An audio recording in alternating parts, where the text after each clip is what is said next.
The offense is humming early in training camp, and with two key players currently missing, it might only be getting better very soon. That and more right now on Locked On Commanders.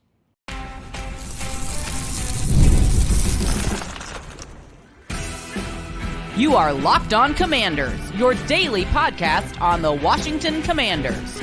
Part of the Locked On Podcast Network, your team every day. This is Locked On Commanders. I am David Harrison, your guy on the ground covering the Washington Commanders for WUSA 9 and right here with you 5 days a week. You can also find me writing about the Washington Commanders on Sports Illustrated's CommanderGameDay.com. Follow me on X at DHarrison82. I want to thank you for making Locked On Commanders your first listen or your first view, and a special thank you goes out to everybody that makes this show an everyday commitment for you. Everydayers, we wouldn't be where we are without you. If you haven't already, please make sure you are subscribed for free on YouTube or wherever you are listening to today's episode. If it's your first time here, welcome to the show. Hopefully you like what you hear and you come back again and visit us very, very soon. Coming up on today's episode, we are talking to Andrew Wylie and Von Miller. But first, the offense keeps scoring and Sam Cosmi might be back ahead of schedule. All of that coming up on today's episode of Locked On Commanders, a proud part of the Locked On Podcast Network, your team every day. Today's episode is brought to you by Game Time. Download the Game Time app, create your account, use the promo code LOCKEDONNFL for $20 off your first purchase. So, Sam Cosmi was a big topic of conversation on Tuesday. I actually got some questions from people as to why I didn't talk about Sam Cosmi on my own episode following practice on Wednesday, I should say, not Tuesday. And the reason was I wanted a little bit of clarification on what I could share, what I couldn't share. So let's start off first and foremost what we know everybody can share, and that is Dan Quinn's comments on Wednesday that really kind of sparked this whole thing. Of course, Sam Cosmi, if you're not familiar, the right guard coming off of a knee injury that he suffered in the divisional round win in the playoffs last year against the Detroit Lions.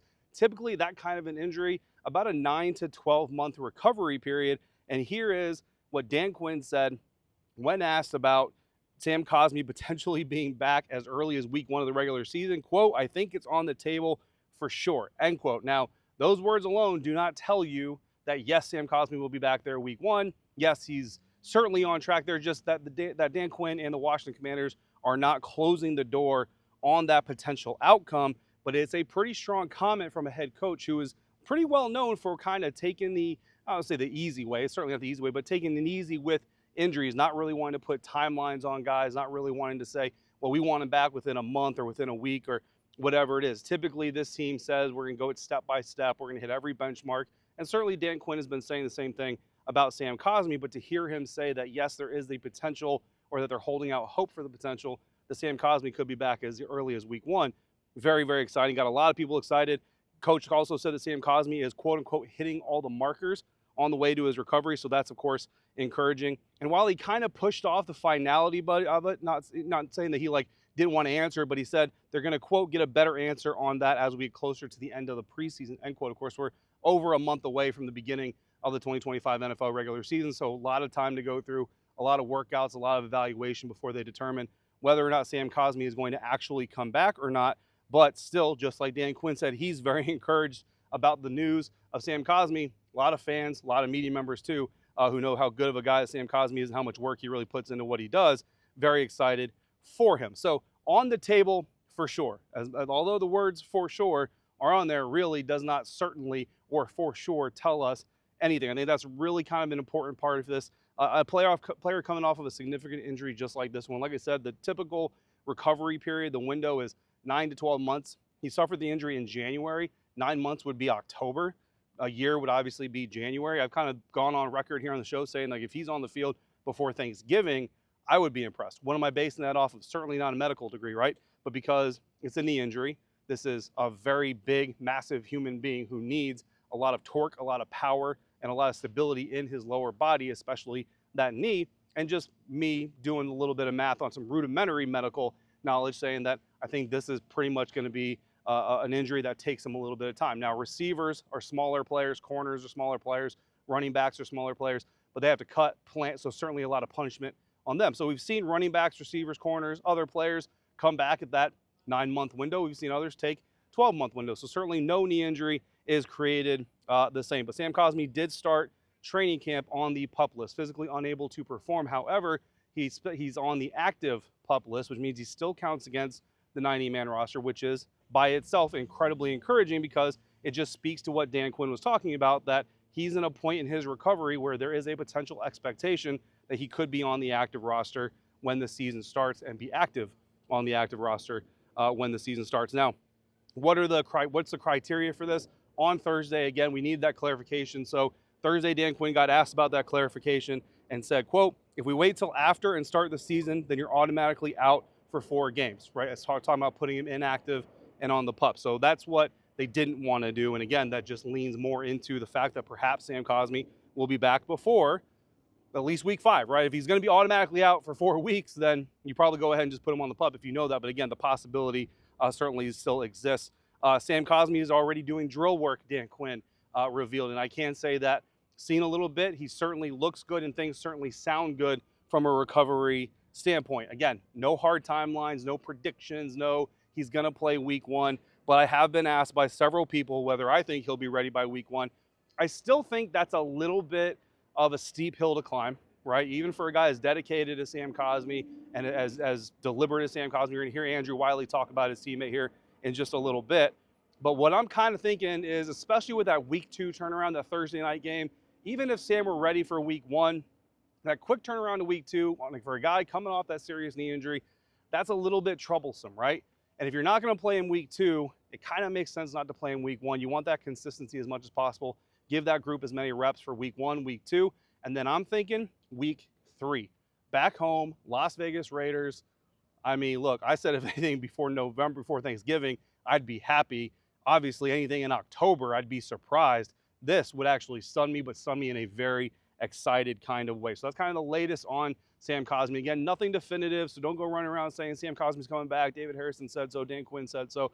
Not at all, but the door being open by itself is just very exciting news. Should be exciting news for you as Commanders fans. Let's get to the football on the day. Day 2 observations. The offense continuing to score. Austin Eckler, Luke McCaffrey, and undrafted receiver Ja'Cory Brooks among those scoring touchdowns in the team drills. Jane Daniels orchestrating the offense, not just running it, right? We've kind of talked about this. The next development stage for Jane Daniels is not just being the driver of the offensive vehicle, but being a mechanic of it, helping to take it apart a little bit, put it together a little bit, really getting into the nuts and bolts of it. There was a play specifically where he's rolling out, extending the play, and you're literally watching him. He's pointing to one guy saying, you go that way, you go that way. And what does he do? He ends up literally in real time drawing up a wide open receiver. It was a beautiful thing to see. No threat of physical contact, no hitting, got it, right? So take it with a grain of salt. But I'll tell you right now, if we start seeing that kind of stuff out of Jaden in year 2 on a regular basis, especially when the pads are on and the hitting is real, things are going to get a lot of fun very, very quickly for this second-year quarterback. Ja'Cory Krosky-Merritt scored not 1 but 2 rushing touchdowns. And yes, no tackling, no hitting, but I'm telling you, and there was another beat reporter with me watching that kind of confirmed it, we believe those would have been touchdowns even if there was tackling involved. Laramie Tunsil, Von Miller, Noah Brown, all getting vet rest days. But I'm here to tell you, those are good things. Noah Brown is coming off of an injury, so you need to kind of take the steps like they always do with all of these players. So there's a positive there. Von Miller, just getting into the action of the thing. You want to slow roll him. Plus, he's going to be a limited snap guy. You don't need him for every down, every game, so there's no need to bring him into training camp and just run him into a wall, right? Von Miller, rather. We'll tell you more about that here in just a little bit. And Laramie Tunsil, veteran, knows what he's doing, came in shape. They did the physical. They did all the evaluations. Confident in him. But while he's getting a vet rest day, Josh Connerly is getting plenty of right tackle reps with the first team, and Andrew Wylie is filling in as a left tackle. So if something were to happen to where they need to rely on Laramie Tunsil, or Andrew Wylie rather, to be that left tackle, you're getting some experience with him playing next to Brandon Coleman on that opposite side of the field. So some silver linings to those guys being out for a vet rest day. Plus, they get rest, and that's what the team wants them to do. Dorrance Armstrong continuing to get pressure here through 2 days in training camp. Tyler Owens continuing to get a lot of slot work. Mikey Sainristil, Jeremy Reeves, both dropped interceptions. So the offense is doing well. The defense has certainly been in position to make some plays as well.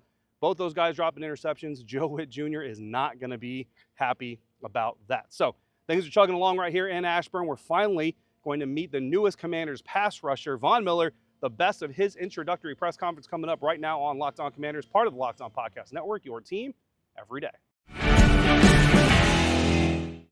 Today's episode of Locked On Commanders is brought to you by Game Time. Have you ever decided at the last minute to head to a Commanders game? Maybe it's Sunday morning and you suddenly realize you need to be in the stands. It's exactly where a company like Game Time can come in and help. This team is all about honoring standards this season, and Game Time does the same with their lowest price guarantee. It's like Von Miller talked about, Sometimes you got to make that clutch last-minute decision, like coming off the bench to shoot the three.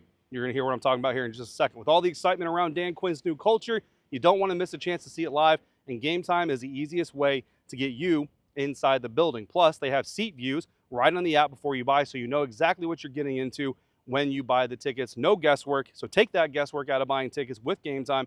Download the Game Time app, create your account, use the code LOCKEDONNFL for $20 off your first purchase. Terms apply. Again, create your account, redeem the code LOCKEDONNFL for $20 off. Download the Game Time app today. Last-minute tickets, lowest price, guaranteed. New Washington Commanders pass rusher Von Miller had his introductory press conference. First time we got to talk to him since he signed with the team on Thursday. You're going to see and hear some of the best of what he had to say. Splash move, Hall of Famer coming in here, talented, but also has presence, also has some self-awareness. You're going to hear him talk about his own role, and it's going to kind of jive with what we've been saying we expect his role to be. So that self-awareness and buy-in is going to be very important. You're also going to hear him talk about being coached up by a fellow draft mate, Ryan Kerrigan.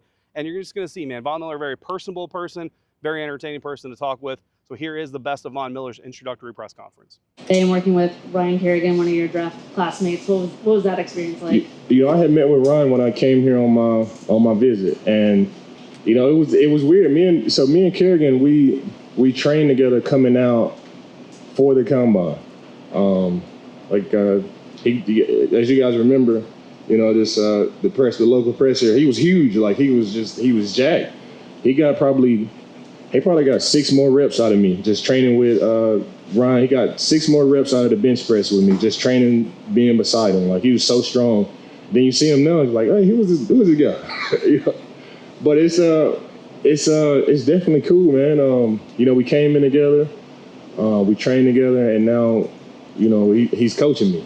So it is definitely a different dynamic. I still, yes, sir, coach. How's it going, coach? Well, we the same age, so it's all good, man. I got all the respect in the world for RK, man, and I'm excited to continue to work with him. Hey, Von, I'd always heard how much you love practicing, don't want to take any reps off. So as you've become more experienced, how have you adapted to having these days off to stay sharp in your game? And was it hard for you to accept that at all as you got older? I don't know. That information might not be true. Jeff Laybourne told me that. I love a vet day. Okay. I love a vet day. Jeff, that's my guy. Back in Denver, yes, of course. But that was years ago. But as you get older, you got to be based in reality too, and you can't just wear yourself down out there. I try to push my ego and my pride to the side and just get away from comparisons and just run my own race. And, back in the day, you want to just compete. But, having a vet day is always good, too. And to be able to rest and recover so you can be at your best while you're out there is amazing, too. So, yeah, Jeff, that was true, but it's a little bit dated. But, I love a good vet day, though, for sure. So what also, what impact do you think you can have on others around you still at this point? I think it's just based on the defensive side of the ball. Not only the defensive side of the ball, I played with some great quarterbacks too. I've been on some great teams. And I wouldn't say that I just got a magic formula. I've been on some great teams, played with some great quarterbacks, been around some great coaches. So I'm just able to pay all the information that I've learned from all those guys forward. Whether that's Peyton Manning, Matthew Stafford, Josh Allen, and now Jaden Daniels, or playing on the 2015 Denver Broncos defense or Los Angeles Rams defense or the great defenses that we played in Buffalo. It's just all information that I've been able to learn and experience that I'm just paying forward now. Been around a lot of great pass rushers from Aaron Donald, DeMarcus Ware, Elvis Dumerville, and they're all different and unique in their own different ways. So I'm able to just take whatever I saw from those guys and pay it forward to the young guys especially. I love being around the young guys. That's one of the things that really selfishly that it makes me feel good to be able to tell somebody some information that they wouldn't normally would have had before. And things that I tell them, I don't tell them what I was doing. I tell them what I should have been doing. And that could be, just different dynamics on the football field or rushing or just, coming to work, just your daily process at work. So I still love working with the young guys, and that's something that I'll be able to offer to this team. Dan Quinn talked about studying your film, but then also really watching you yesterday, how you still have that quick twitch explosion off the line. How much of that is God-given? How much of it is learned? And then how do you maintain that? I think it's a little bit of both. I thank you. I appreciate it. God is so good. He blessed me with this gift. It's still there.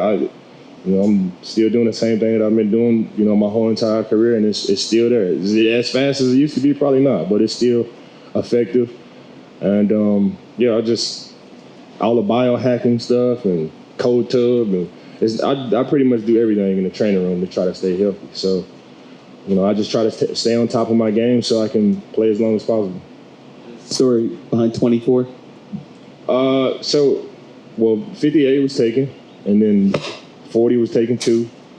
I didn't want to be that guy to come in here and, it's not that serious. I just want to win games. I'll put on whatever number you want me to. Not whatever number, but, it's some numbers that I wouldn't put on. But 24 just spoke to me. I've only worn 4 numbers my whole entire career, from Little League all the way up until now. And I wore 58 only in Denver. I wore 40 in LA and 40 in Buffalo. I wore 5 in junior high school, but obviously 5 is taken here. And I wore 24 for one game in college. I had one of my high school alumni. He had got injured. He was paralyzed from the neck down. His name was Corey Borner, and me and my teammate Cyrus Gray in Texas A&M, we both wore 24. That was his number that he wore in high school. So we both wore 24 for one game. And those are the only numbers I ever wore. And then Champ Bailey he was here too, and he wore number 24 as well. So that number just spoke to me in so many different ways. And you can't forget the greatest 24 of them all, Kobe Bryant, a huge Kobe Bryant fan. So that number just spoke to me in so many different ways. And I just decided to wear it. Yvonne, you said you enjoy playing with the younger guys. What about playing with an older guy who's also a big Kobe Bryant fan in Bobby Wagner? Yeah. So, I've been knowing Bobby for a long time. He's been a great player in the league for a long time. And, success leaves clues. You just watch the best in the league and study the best in the league. Even if we play different positions, you just study the best guys, to try to pick up any clue that you can. So I've been knowing Bobby for a long time. We've crossed paths many times. He's stolen a lot of first team AP votes from me a lot of the time. So you just sit there and you watch and you see and you just observe, man. And he's a great leader on and off the football field. You look at the championship team that he's been on, and you study that team, and he was a huge part of that. I was on the opposite side of that. We were in Denver and we had the best offense in the league, and they had the best defense in the league. And they say defense wins championships, and it was definitely true that day. And you study that film and you study that game to see what was going on. And Bobby Wagner was a huge part of that. And then you just sit back and observe all the things that he does off the field too. It's definitely an amazing opportunity to be in the same locker room with Bobby and to be able to study some of the things that he does often on the football field to try to put into my game, into my life. He's an amazing guy, amazing human being. 35 years old, too, still doing it, and that's different than rushing the passer. I get in my stance and time to snap count and go and hit a couple of moves. Bobby's all over the field, still one of the best open field tacklers in the NFL. He's able to lead and guide so many different positions and put the guys in one uniform call. Man, he's a great leader of men, and to be in the same locker room and the same team with him, and he's still doing it at 35 years old, man, is definitely a treat for me for sure. Your sack numbers and some other numbers last year weren't like the league leaders, but from an efficiency standpoint, you were right there with those guys. How have you learned over time to maximize your opportunities, your snaps, to still be a pretty effective pass rusher at this deep in your career? I would still like to play, but whatever role is given to me, I just got to take advantage of that. And in Buffalo, it was a learning curve at first, because throughout my whole career, I was used to playing the whole game and to be able to set up certain moves or to be able to capitalize in certain situations of the game, whether that's second half, end of the game, first quarter, third quarter, to really just feel the game and, really just feel that offensive lineman and see what he does best and see what he doesn't do best. And, my position now is like when I come off the bench, I get in the game and I got to shoot the three right now. I'm coming off the bench and I'm dribbling and I'm shooting the three right now. I'm not passing the ball, none of that. I'm getting the ball. I'm getting the ball and I'm shooting the three right now. I'm not running no plays. Give me the ball right now. I'm shooting it until they pull me back out. And then I sit on the bench for a little bit and I come off the bench and I shoot the three. All right, that was Von Miller. And again, you heard that analogy about shooting the threes that I mentioned in the ad read. Love that analogy. Very entertaining, but also very spot on. Of course, I had to conduct my own interview. So I caught up with guard Andrew Wylie, offensive tackle Andrew Wylie, I should say, to discuss his development as a mentor, a role that he's not surprisingly new to, and how things are looking inside on the offensive line and inside the locker room. That's next on today's episode of Locked On Commanders, part of the Locked On Podcast Network, your team every day. This episode of Locked On Commanders is brought to you by Yahoo Fantasy. This episode is presented by Yahoo Fantasy. Fantasy football is back. Fire up the group chat, get your draft board ready, and buckle up for a season filled with breakouts, busts, and all the overreactions you can live for. It's all going down on Yahoo Fantasy. This year, me and Locked On Commanders, we're playing on Yahoo Fantasy, and you should too. I've used Yahoo Fantasy for years, and I love how smooth the draft day experience is. And with everything we're seeing at camp, like Austin Eckler and Luke McCaffrey already finding the end zone, my draft board could be getting a little complicated when I go to pick which Commanders I'm going to draft and which ones I'm going to leave to everybody else. You have to figure out where to target these guys, and Yahoo's platform makes it easy to set up your league and get ready for big draft days. To celebrate 28 years of fantasy greatness, Yahoo Fantasy is dropping 28 big new features over 28 days, giving you more ways to play, more ways to draft, and more ways to win, all beginning August 4th. So stay tuned and get started by creating or joining a Yahoo Fantasy League at yahoofantasy.com/LockedOnNFL. That's yahoofantasy.com/LockedOnNFL. And let's make this fantasy season the best one yet. Caught up with offensive lineman Andrew Wylie after practice out here on Thursday in Ashburn, Virginia. Yeah, be careful. All right, Andrew. So big year for y'all, obviously, but just general easy softball questions. How you feeling right now entering training camp? Yeah, feeling good. O-line, a lot of it's knocking out the rust. A lot of guys switching up, playing new positions. Personally getting a couple reps at left. And just getting back into that football-specific movement, and it's good, man. Vibes are high. Everyone's having a great time. So a lot of people are talking about you kind of taking, obviously, you have that competitor player mode in you, but also a little bit of a mentorship role, specifically with Josh. You've always been a mentor to guys. If anybody needs something, you've always been one of those guys. Just kind of talk about that mindset and where that comes from for you personally. Yeah, I take a lot of pride in that. I take a lot of pride in how I play and getting out on the field, but you're not going to get anywhere unless you help out, the young guys coming in. You got to really teach them the culture, and that comes. I've been like that, but that really being preached top down from DQ. And he picks these culture guys, and it's our responsibility to enforce that stuff. So, we got a great group of young guys. I still look as BC as a little young guy, a little B Cole, but getting reps next to him has been an absolute blast. But we got Tim and Josh, man, some very good rooks, man, good head on their shoulders. Very talented young players as well. Excited to see what Tim can do, but Josh has all the talent in the world and very good pass set, and it's fun dropping little nuggets of knowledge that I've learned over the years. Take a lot of pride in that stuff. Absolutely. You talk about the word enforcement. You said enforcement. Dan Quinn said it's not enough to create the culture, create the standard. You have to enforce the standard. You came from Kansas City, obviously a very high standard there. Talk about what does enforcing the standard look like in the locker room as a teammate? Just making sure you're doing the right stuff, man. Getting that toxic stuff out of here. Not that there ever, was, last year, this year, whatever, but it's really just enforcing, DQ's values and values that are going to help us win games. And he's bringing in the guys that already kind of get that, you know what I mean? So it's not like we're working very hard at it. We're just, making sure we're getting done what he wants done. You mentioned Brandon Coleman, too. I've got this kind of theory. Obviously, Brandon has his own skills. That anchor is pretty solid, right? But he's going to get the opportunity to play between Tyler Biadasz, setting the protections, and then Laramie Tunsil in his other ear hole, telling him where to go, telling him what to do. I mean, Is that not maybe the best situation for a young guy transitioning to guard? Absolutely. Absolutely. And, he is in such a position to have some success, even more than he's had last year, because he is a hell of a player with some incredible tangibles, man. Just does incredible stuff out there.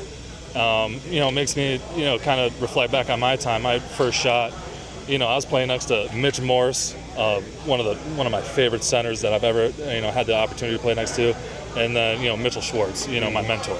And, that truly helped set up my career for some success, taught me how to play ball, and I was just doing whatever Schwartz told me to do, honestly, but, and I feel like he's getting a lot of that this year because, LT is a hell of a mentor as well.